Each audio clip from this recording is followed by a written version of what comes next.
அருட்பெரும் ஜோதி அருட்பெரும் ஜோதி தனிப்பெரும் கருணை அருட்பெரும் ஜோதி எல்லாம் செயல்கூடும் என் ஆணை அம்பலத்தே எல்லாம் வல்லான் தன்னையே ஏத்து. ஓம் ஸ்ரீ ராமலிங்காபயம். ஓம் ஸ்ரீ ராமலிங்காபயம். ஓம் ஸ்ரீ ராமலிங்காபயம். எல்லோருக்கும் வணக்கம். இது எனது யூடியூப் சேனலான எல்லாம் செயல்கூடும் வள்ளலார். நான் வள்ளலார் முத்து பேசுகிறேன்.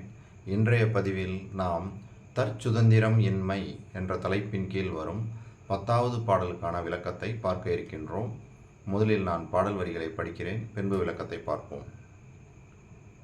இன்பே நன்றருளி அருள் இயற்கையிலே வைத்தாலும், இங்கே என்னை துன்பே செய்வித்தாலும் என் செய்வேன், நின் அருளே துணை என்று அந்தோ என் பேதை மனமடங்கி இருப்பதன்றி, எல்லாம் கண்டிருக்கும் என்றன் அன்பே என் அம்மே என் அப்பா இச்சிறியனால் ஆவது என்னே. இதுதான் இந்த 10வது பாடல். இதுக்கு விளக்கம்: உலகியல் விஷயத்தை எல்லாம் கண்டு நடத்தி கொண்டிருக்கின்ற என் அன்புருவே, எனக்கு அம்மையும் அப்பனுமான பெருமானே, இன்பமே பெரிதும் கிடைக்கும் திருவருள் வாழ்வில் என்னை இருக்கச் செய்தாலும், இவ்வுலகில் துன்பச் சூழலிலே கிடந்து வருந்தச் செய்தாலும் யான் மறுத்து ஒதுக்க வல்லவன் அல்ல. நின் திருவருள் ஒன்றே தான் எனக்கு துணை என்று இந்த ஏழை நெஞ்சம் மனம் அடங்கி இருப்பதன்றி வேறு என்னால் செய்யவல்லது யாதுமில்லை அப்படின்னு தான் இந்த பாடலை அருமையாக பாடியிருக்கிறாங்க. அப்போ இதில் வள்ளல் பெருமான் என்ன சொல்கிறாங்கன்னா, நம்மளுக்கு இன்பம் துன்பம் இந்த ரெண்டை பற்றி சொல்கிறாங்க. அப்போ நம்ம இன்பம் துன்பம் ஏன் வருது அப்படின்னு சொல்லி பார்க்கணும். அப்போ வள்ளல் பெருமானே தெளிவாக சொல்லியிருக்கிறாங்க. ஜீவகாருண்ய ஒழுக்கம் முதல் பிரிவில் அருமையாக சொல்கிறாங்க பாருங்கள். அவருடைய விளக்கம் பாருங்கள். அதாவது, முன்தேகத்தில் ஜீவகாருண்ய ஒழுக்கத்தை விரும்பாமல் கடின சித்தர்களாகி துன்மார்க்கத்தில் நடந்த ஜீவர்கள் ஆதலால் கடவுள் விதித்த அருளாக்கினையின்படி பசி, தாகம், பயம் முதலியவற்றால் மிகவும் துன்பப்படுகிறார்கள் என்று அறிய வேண்டும்.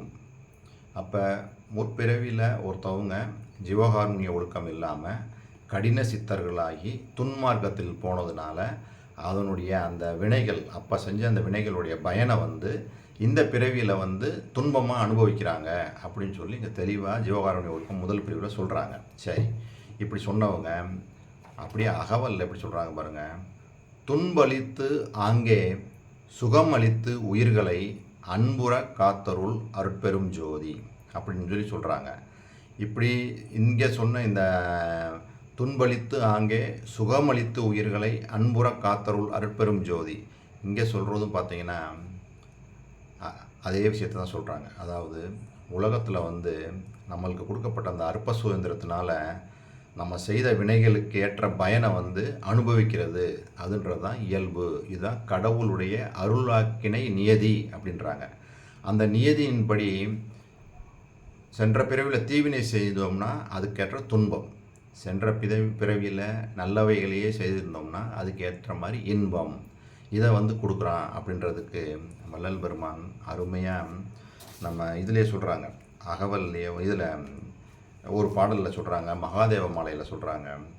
வாயாகி வாயிறந்த மௌனமாகி மதமாகி மதங்கடந்த வாய்மையாகி காயாகி பழமாகி தருவாய் மற்றை கருவிகரண கருணாதிகளின் கலப்பாய் பெற்ற தாயாகி தந்தையாய் பிள்ளையாகி தானாகி நானாகி சகலமாகி ஓயாத சக்தியெல்லாம் உடையதாகி ஒன்றாகி பலவாகி ஓங்கும் தேவே.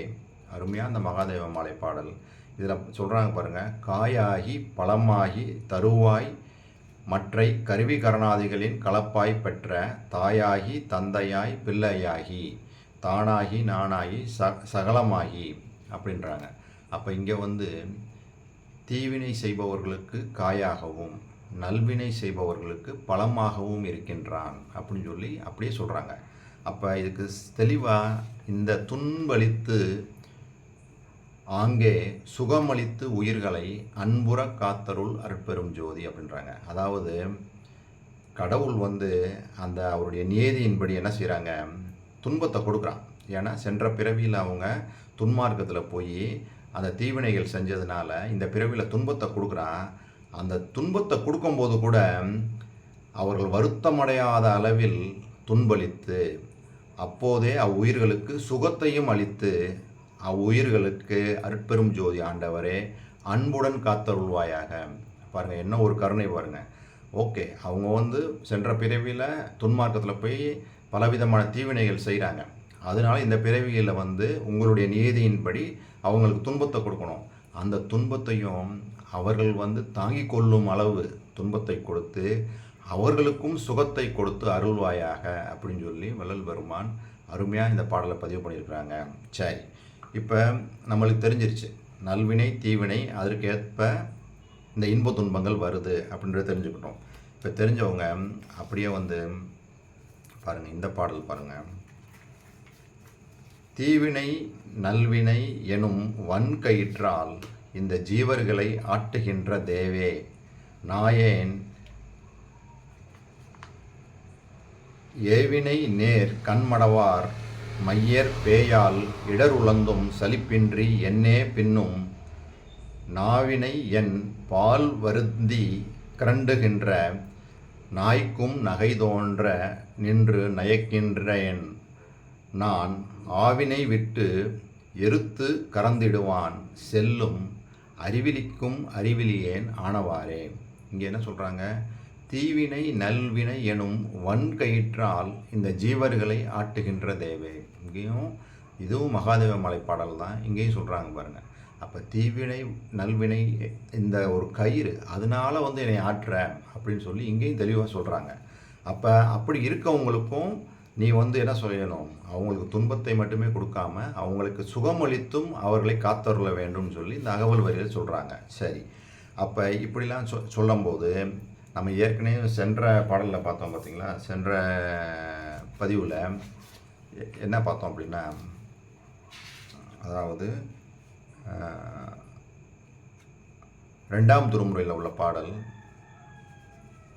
எழுவகை பிறவிகளுள் எப்பிறவி எய்துகினும் எய்துக பிறப்பில் இனி நான் எய்தாமை எய்துகினும் எய்திடுக இருமையினும் இன்பம் எய்தினும் எய்துக வலுகை துன்பமே வந்திடினும் வருக மிக வாழ்வு வந்திடினும் வருக வறுமை வருகினும் வருக மதி வரினும் வருக அவமதி வரினும் வருக உயர்வோடு இழிவகைத்து உலகின் மற்ற எது வரினும் வருக அல்லது எது போகினும் போக நின் இணையடிகள் மறவாத மனம் ஒன்று மாத்திரம் எனக்கடைதல் வேண்டும் அரசே அப்படின்னு இந்த 2ஆம் திருமுறை பாடல்.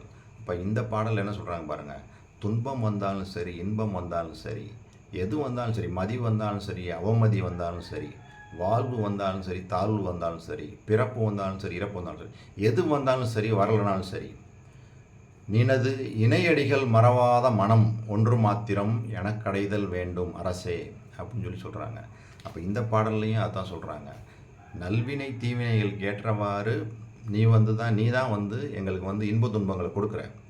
அப்படி இருக்கும்போது இந்த சிறியவனால் செய்ய வேண்டிய விஷயம் ஒன்றுமே இல்லை, உன்னை மறவாத அந்த நிலை மட்டும் எனக்கு கொடுத்துரு. அப்போ இதுலேருந்து என்ன தெரியுது, கடவுள் அவருடைய அருள் இல்லாமல் நாம் இருந்து தப்பித்து கொள்ள முடியாது. அப்போ கடவுளுடைய அருளை கடவுளுடைய பொற்பாதங்களை நாம் பணிந்து விட்டோமே ஆனால் நமக்கு இதனுடைய தாக்கம் இருக்காது. ஏன்னா இதனால் நம்ம துன்பப்படுறோம். அப்போ இதிலேருந்து துன்பப்படுறதுலேருந்து நம்ம வெளியே வரணும் அப்படின்னா கடவுளுடைய அருளை நாம் பரிபூர்ணமாக பெற்றுக்கொண்டு அவர் சொல்லியிருக்கிற அந்த ஜீவகாருண்ய ஒழுக்கத்தில் பயின்றோமே ஆனால் நமக்கு எந்த துன்பங்களும் வராது.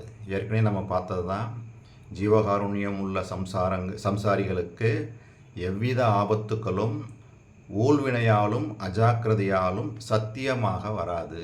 தெளிவாக சொல்லிட்டாங்களா? அப்போ ஊழ்வினையாலும் அஜாக்கிரதையாலும் சத்தியமாக வராது. யாருக்கு? ஜீவகாருண்யம் உள்ள சம்சாரிகளுக்கு. அப்போ நம்ம ஜீவகாருண்ய ஒழுக்கத்தில் பயின்று அந்த இறைவனை கெட்டியாக பிடித்து கொள்ள வேண்டும். இதை செஞ்சிட்டோம்னாலே நம்மளுக்கு இந்த தீவினை நல்வினை எனும் இந்த வன்கயிற்றினால் நம்மளுக்கு எந்த ஒரு துன்பமுமே ஏற்படாது. நம்ம எப்பயுமே சிறப்பாக இருக்கலாம். எந்த ஒரு சங்கடத்தையும் அனுபவிக்க வேண்டிய அவசியமே கிடையாது. அப்படின்றது தான் இந்த பாடல் மூலயமா வள்ளல் பெருமான் சொல்கிறாங்க. நான் சொன்ன இந்த விஷயமெல்லாம் உங்களுக்கு புரிஞ்சிருக்கும்னு நினைக்கிறேன். இதுவரை பொறுமை காத்து எனது வீடியோவை பார்த்த உங்களுக்கு கோடான கோடி நமஸ்காரங்களும் நன்றிகளும். நாம் மீண்டும் நாளைய பதிவில் சந்திப்போம். அருட்பெரும் ஜோதி அருட்பெரும் ஜோதி தனிப்பெரும் கருணை அருட்பெரும் ஜோதி.